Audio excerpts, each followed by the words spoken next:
আমাদের অনেক ছোটোখাটো দল যারা প্রেস ব্রিফিং অর্গানাইজ করতে চায়, হয়তো সব মিডিয়া আসতে চায় না, হয়তো 2-3টা মিডিয়া আসে, ওনার জন্য তাই এত মিডিয়া পাওয়াটা কঠিন।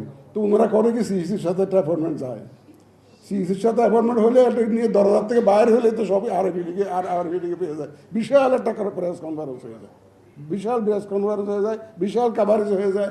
এটা একটা অন্যান্য পার্টির জন্য একটা প্রচারের একটা মাধ্যম হিসেবে কিন্তু আরবিডি কাজ করছে। আপনারা শুধু ইলেকশন কমিশনের জন্য নয়, এখানে যত দল আছে ছোট বড় সবার জন্য কিন্তু আপনারা কাজ করেছেন। এই পুরা আমরা যাই করি না কেন, আমরা যেই পলিসি অ্যাডপ্ট করি না কেন, সাথে সাথে আরএফইডির মাধ্যমে এটা সারা দেশের কাছে ছড়িয়ে যায়। এটা বিশাল একটা পাওনা। আমাদের অনেক কোটি কোটি টাকা খরচ করে যে প্রচার আমরা করতে পারতাম না, বিনা পয়সায় সেই প্রচারণা আপনারা করে দিয়েছেন। এটা আমরা আপনাদের কাছে আন্তরিকভাবে কৃতজ্ঞ। এই প্রচারণা আপনারা করে দিয়েছেন। আপনারা হয়তো বলতে পারেন আমরা যতটুকু সম্ভব যে আপনাদেরকে ফ্রিডম দেওয়ার চেষ্টা করেছি, বিকজ আমাদের কিছু লুকানোর নাই। তো আমাদের লুকানোর তো নাই, অলমাইটি নোজ। আমরা তো একটা সিরাতুল মুস্তাকিমের মধ্যে ছিলাম। আমার মনক্ষুণ্ণ হয়েছে, বড় বড় নেতা ফোন করেছে, আমি ফোন ধরি নাই। এটা এই জন্য আমার অনেক সমালোচনা হয়েছে।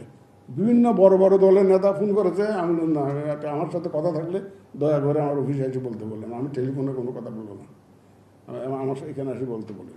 কিন্তু মনক্ষুণ্ণ হয়েছে, কিন্তু আমি একই পলিসি সবার জন্য মেনটেন করেছি। এটা কোনো ছোটো হোক, বড় হোক, মাঝারি হোক, যত বড় দলে হোক না, একই পলিসিতে আমরা থেকেছি।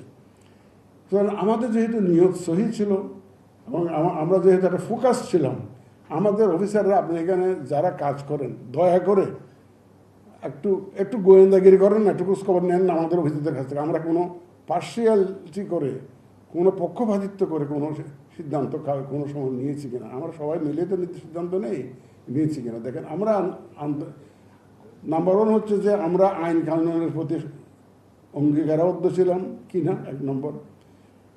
আমার বিবেকের কাছে আমি পরিষ্কার কিনা, সেটা একটা। সর্বোপরি আমাকে ভাই মাটির নিচে যেতে হবে। আমার তো বেলা আসরের টাইম হয়ে গেছে, বয়স হবে, আমাকে তো যেতে হবে, জবাবদিহি করতে হবে, আমাকে ফাইনাল জবাবদিহি তো আমাকে করতে হবে। এইটা আমার সবসময় মাথার মধ্যে কাজ করেছে। সুতরাং আমরা সব মিলিয়ে, আমাদের ভুল ত্রুটি হতে পারে, কারণ আমরা তো ফেরেশতা নই, আমরা ভুল ত্রুটি হতে পারে, সেটা আপনাদের। আমরা কিন্তু কোনো ডিজাইন নিয়ে কাজ করি নাই। আমাদের ডিজাইন একটাই, একটা free, fair and credible election, একটা level playing field for all the candidates. এটাই ছিল আমাদের নিয়ত এবং আমাদের ফোকাস। আমরা সেই লক্ষ্যে কাজ করেছি।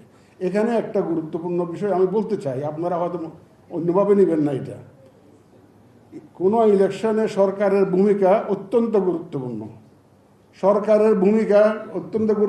সরকার ছাড়া নির্বাচন করা ইজ অলমোস্ট ইম্পসিবল। যত স্টেক হোল্ডার আছে তোর মধ্যে সরকার একটা বড় স্টেক হোল্ডার। কারণ আপনার আইন শৃঙ্খলা বাহিনী থেকে আরম্ভ করে যাদেরকে কাজে লাগে সব তো সরকারি লোক, প্রশাসনের লোক তো সব সরকারি লোক। সুতরাং সরকারের এখানে একটা গুরুত্বপূর্ণ ভূমিকা থাকে।